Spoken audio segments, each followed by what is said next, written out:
familia, Miranda here, and today I do have a movie haul for you. So today's pickups actually come from my local grocery store. Now I have shared a time or two here on the channel some pickups that I've gotten from Winco in the past, and so I did end up going to the two locations here in my area, and I found some things, you guys. Now Winco doesn't have a huge selection. They literally have like one, I forget if it's like 4 or 6-sided kind of like shelf thingy up kind of by the register self-checkout area. That's full of movies. They do get in quite a bit of Blu-rays, and I have found steelbooks there in the past. But yeah, I did go to two Winco, so if you have one near you, definitely, you know, check them out. I know that some of these titles may have previously been or may end up at places like Dollar Tree or Big Lots or even on like Hamilton Book or whatever, but I'm just happy with what I found, you guys. I think there's some pretty cool finds, so let's go ahead and see what I picked up from Winco.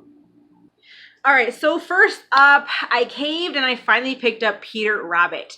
I don't know, this is one I just kind of always tried to avoid. Didn't really have much interest in it, but it was there for $5, and so I was like, I'm just gonna go ahead and get it for the kiddos. Probably watch this like around, you know, Easter time and whatnot.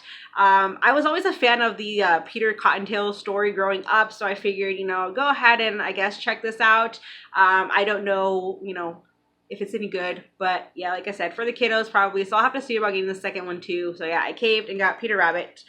This one here is actually an upgrade, and that is Honeymoon in Vegas.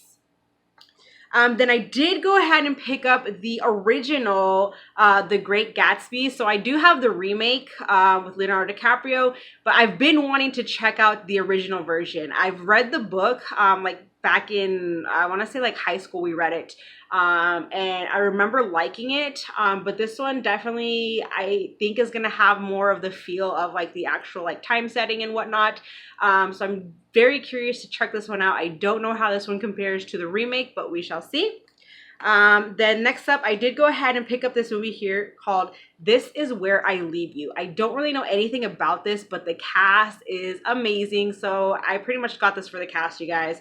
Because you do have Jason Bateman, Tina Fey, Adam Driver, Rose Byrne, Corey Stoll, Catherine Hahn, and Jane Fonda. So amazing cast there, you guys. But it looks like it has to do with some sort of like a dysfunctional family, and it's just, I guess, like some sort of a comedy and whatnot. So looks pretty good. Next up, I came across this one here called Parts Per Billion. Never heard of this one, but I saw that Rosario Dawson is in this one, and then who else did I see was in here? Alexis Bledel is also in here, as well as Josh Hartnett. I haven't seen Josh Hartnett in too many things, so I know I have a couple other films that he's in, but yeah, Parts Per Billion, it sounded really good.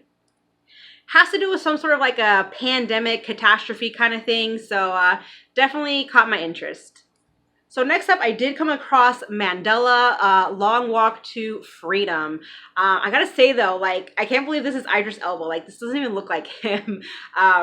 Just the way that, you know, the cover looks there. But yeah, pretty much it's his story. So I cannot wait to check this one out. This is gonna be a very good watch. So next we have this movie here called Broken City. This one too caught my interest. We got Mark Wahlberg and Russell Crowe in this, and basically he plays an ex-cop who is seeking redemption because he was framed for a crime by I guess Russell Crowe plays the mayor in this, and so that's pretty much what this is about. So yeah, definitely caught my interest.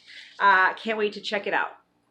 So last but not least, I came across this movie here called The Age of Shadows.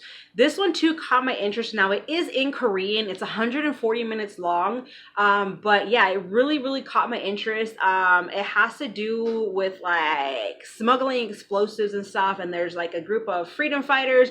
There's a resistance group and stuff. And so like it has to do with like the Japanese trying to like infiltrate into the resistance and whatnot. And yeah, it just seems like a really good watch. What I find funny though is here on the back it says the best Western movie of the year is a Korean thriller. So does this like, is it some sort of a Western? I have no idea. But it sounds interesting, so I wanted to go ahead and check it out.